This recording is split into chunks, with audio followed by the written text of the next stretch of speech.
Entramos ahora de lleno en nuestro foro del día de hoy para hablar de la encuesta en COVID. Tengo acá a dos de sus responsables primordiales. Le doy la bienvenida a Luis Pedro España, de la Universidad Católica Andrés Bello. Luis Pedro, bienvenido en la mañana de hoy al programa. Gracias, César. Y al doctor Marino González, de la Universidad Simón Bolívar. Marino, bienvenido en la mañana de hoy al programa. Gracias, César. Recordarán, la encuesta en COVID la llevan adelante la Universidad Católica Andrés Bello, Universidad Central de Venezuela y Universidad Simón Bolívar. Le pedimos a nuestros oyentes que adelantaran opiniones con el hashtag Venezuela tiene hambre. Leo algunas de estas opiniones. Y quiero comentar que pocas veces tenemos tantas, ¿no?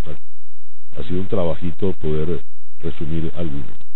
Guillermo Hart: Venezuela tiene hambre de respeto, decencia, dignidad y una clase política que de verdad la ayude a salir de la oscuridad. Otto Navas: en COVID 2016, 82% de los hogares. Venezuela tiene hambre. ¿Cuál será el impacto sobre este indicador con el aumento de la unión tributaria anunciado el pasado domingo? Joaquín Valenzuela: Venezuela tiene hambre y además se necesitan urgentemente líderes que capitalicen el deseo de cambio en lugar de pelear entre ellos. Esteban Smith: Venezuela tiene hambre, pero el régimen gobierna con gula y desprecio ante ello. Miguel Arrieta: en mi vida jamás pensé ver que lo que fue un país rico, a gente disputando con perros callejeros la comida en los basureros. Vinali Santamaría: Venezuela tiene hambre. Pregunté en clase, ¿qué derecho humano le están violando a usted?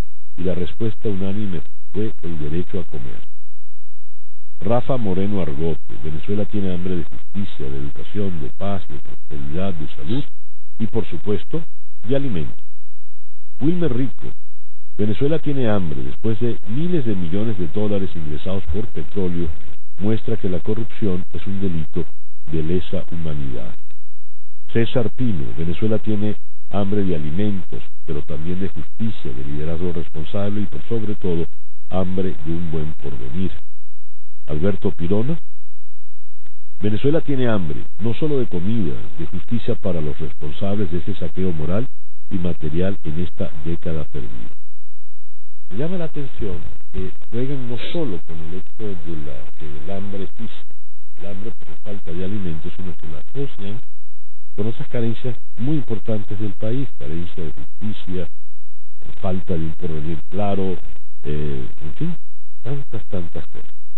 Creo que deberíamos entonces también dar algún tipo de respuesta por ahí, pero en COVID es una encuesta muy puntual con unos números muy claros. ¿Qué ha arrojado estos resultados para ustedes? Luis Pedro España. Bueno, yo lo primero que quisiera decir es que en las menciones que estaban haciendo, lo que está bastante claro es que la gente sabe que el hambre es una consecuencia. Es una consecuencia de la corrupción, es una consecuencia de la mala administración, es una consecuencia de un modelo fallido, etcétera, falta de justicia. Muy buena observación. Está clarísimo cómo la gente identifica que el hambre es una consecuencia, sobre todo una consecuencia en un país donde no se entiende que tenga hambre. Porque yo creo que la última vez que Venezuela tuvo hambre fue en en la guerra de independencia, quizás en alguna de las hambrunas del siglo XIX, pero de la era petrolera para acá, esto sencillamente no tiene ningún tipo de explicación, salvo, bueno, lo que efectivamente nos ha tocado vivir en estos últimos 20 años y específicamente en estos últimos 4 de caída de la renta petrolera. ¿Qué consigue en COVID? Bueno, yo creo que en COVID, por supuesto, consigue una situación social muy deteriorada, que está rayando en algunos casos en récords para toda la región.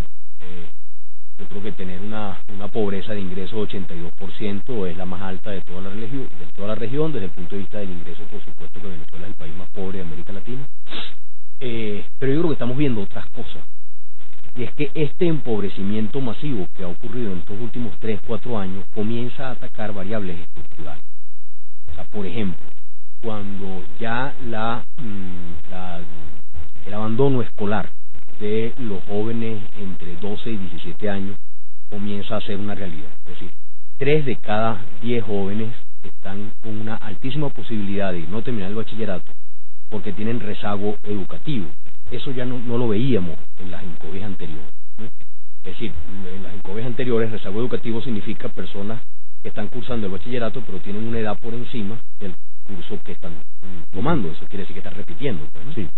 Y todas las estadísticas internacionales lo que indican es cuando ya tienes más de 2 años de rezago, lo que seguramente va a ocurrir con ese muchacho, con esa muchacha que va a dejar. Entonces, eso es una de las cosas que estamos viendo. La otra cosa que estamos viendo es que ya la digamos, variables físicas, o sea, que tienen que ver con hacinamiento en los hogares, que tienen que ver con hacinamiento no solamente en cuartos, sino hacinamiento en baños, comienza a indicar pobreza estructural, ¿no? De hecho, en este último año... Por favor, el hacinamiento en baño. El hacinamiento en baño es que más o menos el 80% de los hogares venezolanos tienen un solo baño. Claro, eso no es problema si viven 2 personas o viven 3, pero si está creciendo la cantidad de personas que viven en un mismo hogar, 4 o 5, pues entonces ya ahí comienza que para poderse bañar en la mañana y que pararse a las 3 de la madrugada, pues, ¿no? O algo así. Entonces ya comienza a deteriorarse lo físico, o sea, el espacio ya físico. Y eso es consecuencia, bueno, de que llevamos 3 años continuos de recesión. Hemos perdido una quinta parte del Producto Interno Bruto. Es la crisis más grande que ha tenido América Latina. Ni siquiera El Salvador y Nicaragua en la época de la guerra, ni siquiera el Cono Sur durante las dictaduras militares y las crisis populistas, ni el Perú de Sendero Luminoso. O sea, Venezuela ha experimentado en estos 3 años una situación de deterioro económico y social que no ha vivido América Latina en ningún momento, digamos, del siglo XX para acá. Hablaba Luis Pedro España. Marino González. Bueno, yo creo que el hecho de que hayamos tenido estas encuestas, porque recordemos que son 3 años seguidos, y entonces eso nos permite al equipo y al país ver esto en perspectiva, ¿no? Claro, claro. Entonces hay elementos, como señalaba Luis Pedro, que ya están apuntando a un deterioro estructural, es decir, hay cambios importantes en las características de las condiciones de vida de los venezolanos, que ya no es solamente un tema de ingresos, sino que es un tema de servicios, de educación, de calidad de vida en general. Yo quisiera apuntar allí a un elemento que está muy presente en las preguntas o en los comentarios que hicieron los oyentes, y es que esto es consecuencia, lo que está haciendo en COVID es registrar las consecuencias de un monumental fracaso. Ese monumental fracaso es un fracaso de política. Nosotros estamos viviendo en el país las consecuencias de un gobierno que ha sido deliberadamente en algunos casos y en otros casos por una gran ignorancia, un actor de una gran incompetencia en el manejo de la gestión pública. Y esto que estamos viendo era no solamente previsible por las tendencias que teníamos en la economía venezolana y en la sociedad venezolana, sino que además hoy en día, cuando tenemos la peor crisis social en la historia del país desde la independencia, coincido con Luis Pedro, esto se ha hecho rápidamente. O sea, el deterioro que estamos viviendo en Venezuela es el más abrupto, el más agudo que se ha dado en América Latina en los últimos 50 o 60 años. Y eso, por supuesto, afecta a la vida y a las condiciones directas de las personas. Y por la otra parte, algo muy significativo de los comentarios de los oyentes es que uno podría hacer una frase, es decir, Venezuela tiene hambre de democracia. ¿Por qué? Porque en la democracia funcional, no podría permitirse que un gobierno tenga ya casi 2 meses y no haya reportado las cifras de inflación, y que en todas las áreas de información social no exista información, pero además lo que existe es engaño, muchas veces deliberado, ocultar cifras que tienen que ver con las condiciones de vida de la gente. Y entonces, en un sistema democrático funcional, en donde hubiera equilibrio de poderes, aquí estuvieran destituidos todos los ministros de este gabinete. Y además de eso, los controles de la transparencia, de la asignación de recursos, existirían. Entonces, esta es la situación, porque tiene la consecuencia en la calidad de vida, tiene un correlato político, que es el que tenemos que aprender los venezolanos de esta coyuntura trágica, porque lo que tenemos es una tragedia en el país. Hablaba Marino González. La frase es muy fuerte, Marino. El COVID lo que ha hecho es registrar un gran fracaso. El oyente Wilmer Rico había dicho, después de miles de millones de dólares ingresados por el petróleo. Esto muestra que la corrupción es un delito de lesa humanidad. Marino dijo, esto ha sido en algunos casos deliberado. A ver, ¿qué se pretendió? Arrasar un país, acabar con un país. Un país es esto: la gente, su bienestar, su alimentación, su educación, sobre todo su porvenir. Entonces tenemos un país que por lo visto no tiene porvenir, porque su presente más nefasto no puede ser. Estamos hablando de un país ya árido, ¿no? Eso no es un crimen. Es decir, si hablamos de un fracaso que en algunos casos ha sido premeditado, eso no es un crimen. Sí, yo creo que lo que fue premeditado fue la destrucción deliberada. Eso ciertamente fue deliberado, porque todas las otras cosas, algo así como que el país, que el gobierno deseaba que todos los venezolanos fuéramos pobres. Bueno, yo creo que dicho así como que no, pero lo que sí es deliberado, además casi que dicho textualmente infinidad de veces durante estos 20 años, es la destrucción del aparato productivo nacional, la destrucción de lo que el gobierno identificó como su enemigo número único, su archienemigo, ¿verdad? Que era el sector privado. Y lo logró. Destruyó el sector privado. Y destruir el sector privado significó destruir a Venezuela. ¿Por qué? Porque los venezolanos, donde trabajamos y donde emprendemos, es en el sector privado. Y aquellos, ¿verdad?, que trabajan en el sector público, sean de empresas o no, digamos que están allí recibiendo un sueldo, pero eso que hacen allí, por supuesto que no es productivo, que no le ofrece beneficios al resto de la sociedad, porque esa ha sido la historia de todo el proceso de nacionalizaciones o de expropiaciones. Entonces, es la gran destrucción del aparato productivo nacional lo que ha hecho que Venezuela tenga estos indicadores sociales.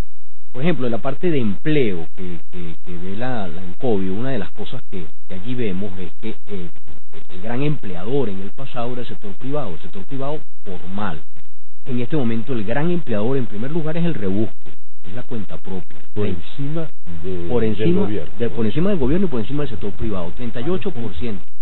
38% de los venezolanos están en una condición, ¿verdad?, que las estadísticas hablan de cuenta propia, pero que es, digamos, el rebusque. Pero rebusque en un contexto inflacionario debe ser pobreza, el colmo de la peladera, no, por supuesto, coloquialmente, ¿no? Hace unos años, en otros trabajos que hacíamos por allá por mediados de los años del 2000, decíamos que la informalidad era la fábrica de la producción de la pobreza. ¿Por qué? Porque el sector informal, ¿verdad?, lo que llamamos cuenta propia, tiende a ser subremunerado, y tiende a estar subremunerado porque hay dos condiciones básicas que no tiene. En primer lugar, no tiene capital productivo, y en segundo lugar, no tiene capacitación, o sea, no tiene habilidades, destrezas, etc. Entonces, en COVID lo que demuestra es que 38% de la población está en condición de, digamos, laboral de cuenta propia. Los empleados del sector privado son 27% y los empleados del sector público son 28%. Yo creo que por primera vez, yo por lo menos no tengo recuerdo de que por primera vez el sector público sea empleado, sea empresas, o sea administración descentralizada o central, sea mayor que el sector privado. Eso lo que estamos diciendo es que en Venezuela solamente casi 3 de cada 10 venezolanos trabajan en el sector privado. Y eso, digamos, comparado con América Latina, es una realidad diametralmente opuesta. Hablaba Luis Pedro España, y si eso le agregamos la reciente conversación que tuvimos con Carlos Larrazábal a propósito de este incremento de la unidad tributaria, cada día será más chiquito ese sector, por supuesto. Sí. Nos llama Fernando Fernández, el abogado, y pregunta, le voy a pasar esta pregunta a Marino González: ¿estamos entrando en pobreza o en menesterosidad? Bueno, este gobierno está poniendo en riesgo muchos elementos de la vida de los venezolanos, y cuando digo en riesgo es en situación de shock. Lo que en medicina se llama poner en peligro la situación cotidiana de la gente. Venezuela vive hoy en día 3 tipos de shock al mismo tiempo, cosa muy rara, nunca había existido antes en nuestra historia, y es muy rara en los países de América Latina al menos. Tiene un shock social, como hemos estado hablando, que está por supuesto vinculado a un shock económico, pero también tiene un shock político, porque el shock político significa las dificultades que estamos viviendo desde el 20 de octubre del año pasado para acá.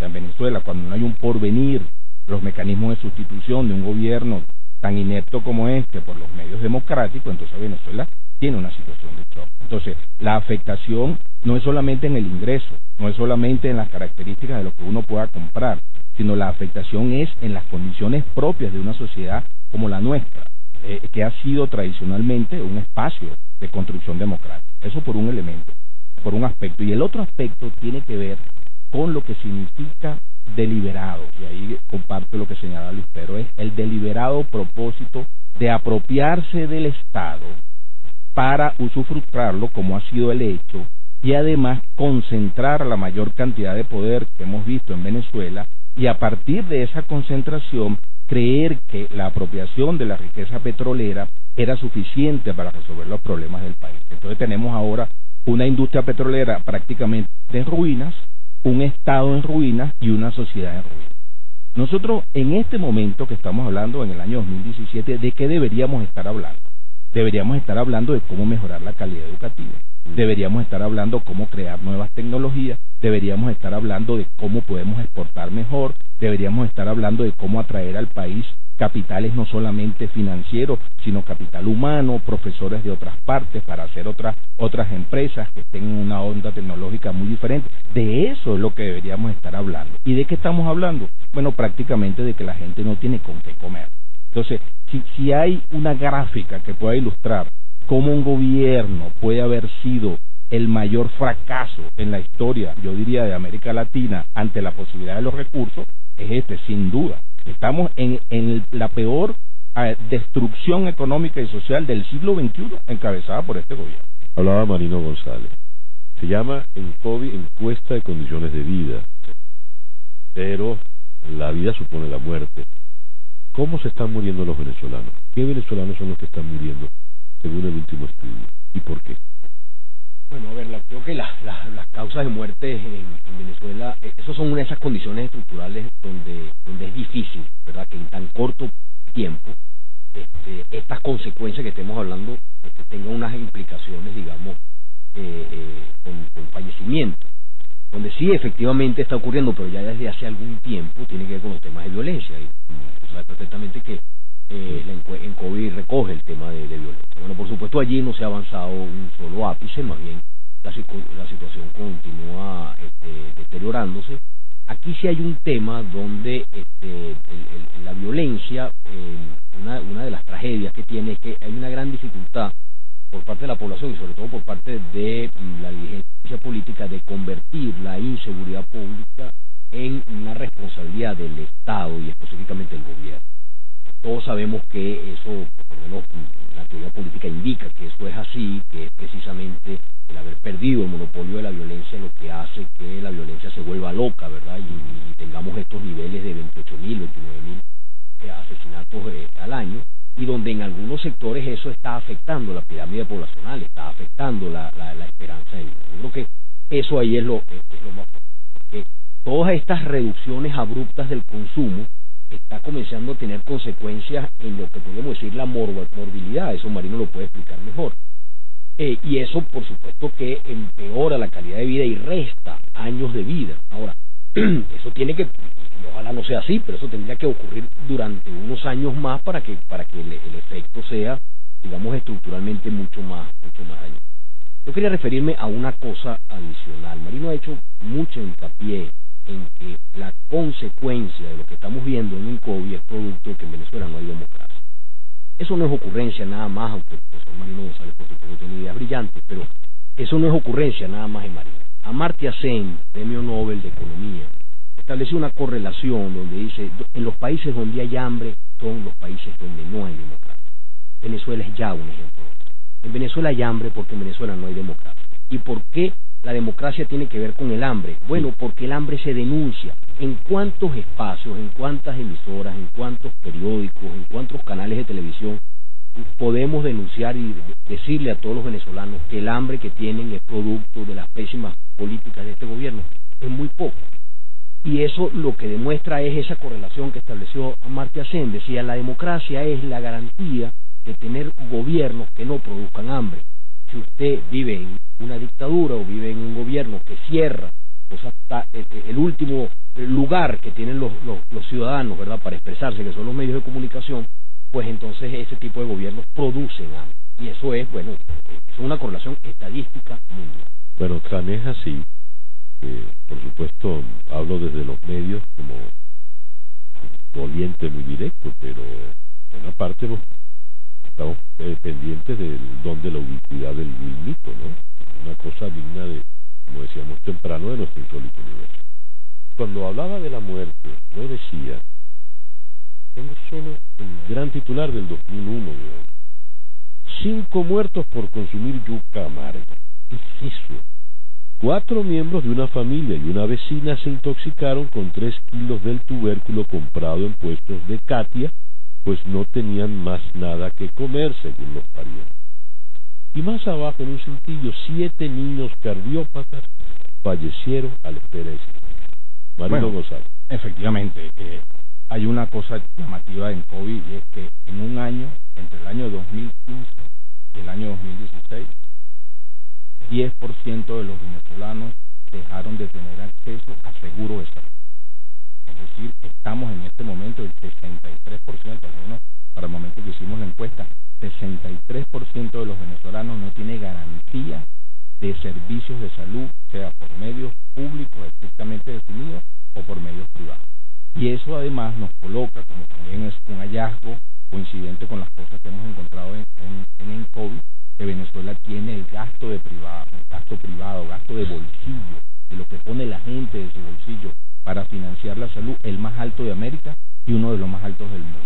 Y eso trae consecuencias en la vida directa. Una persona con hipertensión que no consigue el medicamento, una persona con cáncer que no tenga la quimioterapia, una persona con un problema cardiovascular que no tenga para hacer un medicamento de cualquier tipo, está en riesgo de vida hoy, ahorita, en este momento. Se puede complicar y se puede morir. O alguien que vaya a un hospital por un accidente, un traumatismo, y no encuentre los elementos. Bueno, no encuentra el médico especializado. Si hay una migración de toda esta cantidad de especialistas que se han ido fuera del país, sino ese especialista que era muy bueno en su área no va a estar allí. ¿Quién lo va a atender? Un residente que no tiene la formación, que no tiene la experiencia. Bueno, eso pone justamente a la gente en situación de riesgo. Y porque creo que el concepto central, que ha destacado también Luis Pedro, de que si esta situación en cualquier país con democracia ameritaría que al día siguiente estuviera citado todo el gabinete a responder por esta situación. Y en Venezuela no tenemos una Asamblea Nacional porque a través de las acciones que se han tomado vía el Ejecutivo, vía el TCJ, la Asamblea, que tiene la mayoría del país, no puede citar al ministro, no puede investigar, no lo puede interpelar, no lo puede destituir, no puede tomar las acciones, no puede asignar presupuesto para esas prioridades, no puede establecer mecanismos de seguimiento. En fin, eso es la forma práctica de relacionar que sin democracia no es posible mejorar las condiciones de vida. Bien, se nos termina el tiempo. Estamos hablando de un fracaso, estamos hablando de la destrucción literal de un país. Frente a estas informaciones, todos hemos visto el ritmo de vida de un individuo que hace 10 años era un modesto funcionario en una gobernación y que al parecer viene de una cuna muy humilde y tiene un ritmo de gastos impresionante que bocetea la dignidad del venezolano. Ramos Alum nos dijo recién que este individuo, según estimaciones por encimita, en el proceso de confiscación de bienes ha estado por el orden de los $1.000 millones a la fecha. Son dos países muy distintos. Un país pequeño que vive gracias a haber destruido a un país inmenso. ¿Hay esperanza? Sí la hay, César, y sí la hay porque finalmente todos los venezolanos, los más ilustrados, los menos ilustrados, los más informados, los menos informados, todos saben quién es el responsable. O sea, no hay un solo venezolano que no crea que su crisis cotidiana, socioeconómica, y cada vez más sus otras crisis, pues, ¿no? Sus crisis existenciales frente a la salud, sus crisis frente a la inseguridad, todo pasa por la pésima gestión gubernamental. Por eso es que, bueno, todas las encuestas indican que 80% de los venezolanos quieren un cambio político y 90% de los venezolanos rechazan esta gestión. Tan es así que el gobierno, vamos a ver un gobierno este año y el próximo año tratando de cualquier medida de impedir que haya cualquier consulta. Por eso que en este momento la única esperanza, la esperanza que tenemos los venezolanos es recuperar la democracia en su versión más elemental, y su versión más elemental es recuperar el derecho al voto. Y esa tendría que ser la única lucha, porque si recuperamos el voto, recuperamos la posibilidad de que dejemos de pasar hambre, de que dejemos de tener dificultades, de volver al crecimiento económico, de recuperar la libertad de los presos políticos, de recuperar todas esas cosas que hemos perdido. La gran lucha, la gran esperanza del venezolano es el voto, como lo fue en el año 58, como lo ha sido tras cada dictadura. La esperanza se construye, tenemos que construir esperanza. Y la forma de construirla es haciendo todos los ciudadanos en nuestro lugar, en nuestro espacio, esta síntesis, esta relación entre que nuestras condiciones de vida son exigencia y consecuencia de tener un espacio en el cual podamos defender nuestros derechos. Y cualquier afectación de esos derechos debe ser una causa de... Entonces, en la misma línea que señalaba Luis Pedro, los espacios que tenemos que ir abriendo suponen la militancia directa de cada uno de nosotros, de las organizaciones, de los grupos políticos, de los medios, de las universidades, en la constitución de una democracia diferente, una democracia mucho mejor, con mayor calidad, que esté pensando en esos elementos de exclusión, porque los errores que se han cometido en estos años de este gobierno y los que veníamos arrastrando, no tenemos ya margen para seguirlos haciendo, para seguirlos cometiendo. Sí. Tenemos que enmendar de profundidad el tipo de sociedad y el tipo de espacio que debemos construir. No nos podemos seguir equivocando. No, para nada. Muchísimas gracias a Marino González, quien habla de la Universidad Simón Bolívar, y muchísimas gracias a Luis Pedro España de la Universidad Católica Andrés Bello a propósito de la encuesta en COVID. Este es el tercer estudio en COVID. Tercer año. Muchísimas gracias por venir. Una pequeña pausa y ya regresamos. Son las